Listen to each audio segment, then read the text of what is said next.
13º, Fluminense. E, cara, o Fluminense conseguiu escapar. É um dia que o torcedor do Fluminense tá feliz, mas eu acho que o torcedor do Fluminense mais consciente não tá feliz, ele tá aliviado. E eu vou colocar aqui, cara, que foi um ano lamentável. Foi um ano lamentável. O Fluminense começa um ano com o Mário Bittencourt entregando as chaves do clube pro Fernando Diniz. E contratando o oposto do que eu achava do que tinha que contratar. O Fluminense é campeão da Libertadores, a maior arrecadação da tua história, e ele tem a possibilidade de vir para mais um ano forte. E todas as contratações do Fluminense são apostas. Ué, como assim? O Fluminense contrata todos os jogadores que já jogaram muito em algum momento da carreira. Eu acho que há muito tempo não jogavam nada próximo do que já jogaram. O Fluminense contrata o Douglas Costa. O Fluminense contrata o Terãs, que estava lá na minha lista da loucura, porque era uma aposta interessante, mas era uma aposta. O Fluminense contrata o Renato Augusto, que foi, cracaço no Corinthians, mas era uma aposta. Ninguém sabia se ele ia render agora.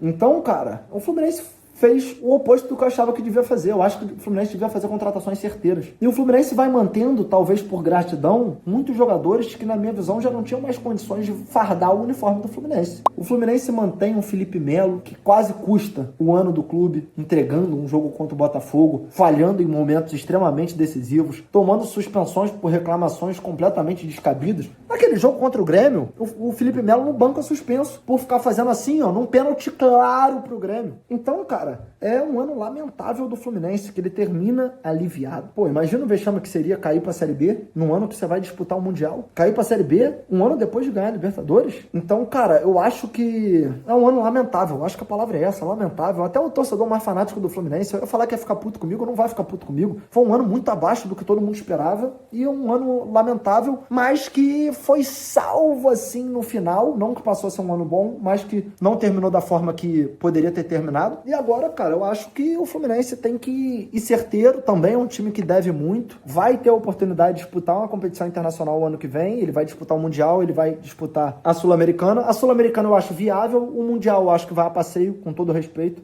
Tem muita coisa pra acontecer nesse meio tempo. Tudo bem. Eu acho que com o time que tem agora, no grupo que ele pegou, ele já tinha condições de passar a fase de grupo. O que eu tô falando é que eu não acho que ele tenha time pra ser campeão e nem acho que vai ter time pra ser campeão no Mundial. Mas eu acho que o Mundial ele vai a passeio. A Sul-Americana, ele tem uma competição que ele pode ir longe, ele pode disputar, e eu acho que o Fluminense tem que fazer um ano diferente desse ano de 2024, em 2025 com menos apostas e mais certezas. Renato, mas o Fluminense não é um clube rico para contratar o Depay, que é uma certeza. Beleza, mas quando eu falo certeza, eu não tô falando certeza de craque, eu tô falando certeza de um jogador que vai dar retorno. Você vai contratar um jogador que ele é saudável, que ele não tem histórico de lesão, e que nas últimas 3, 4 temporadas, ele entregou um número de gols e assistência interessante. Renato, dá um exemplo. É porque, o Marlon Freitas agora tá extremamente hypado. Mas ele já era um jogador, quando o Botafogo contratou, muito saudável, que vinha de boas temporadas. Cara, eu vou te falar, o Pita, é porque tá caro, o Pita, mas ele é um exemplo de um jogador que ele vai trazer uns golzinhos, vai trazer umas assistências, e vai fazer um ano maneiro, e vai jogar a maioria dos jogos. O Canóbio do Atlético Paranaense, perfeitamente. O Atlético Paranaense caiu. O Canóbio é um jogador que eu quero muito no Vasco. Muito no Vasco. Eu tô vendo alguns falando que ele é fraco, mas ele entra no critério que eu tô falando. Ele não é nenhum jogador genial. Ele não é um jogador que tem um refino técnico, um primor, mas é um jogador que vai entregar o número de gols, vai entregar o número de assistências, que vai marcar quando for necessário marcar, que vai disputar todas as bolas e vai terminar uma temporada ok. Então, cara, eu acho que o Fluminense tem que ir mais nesse estilo de contratação,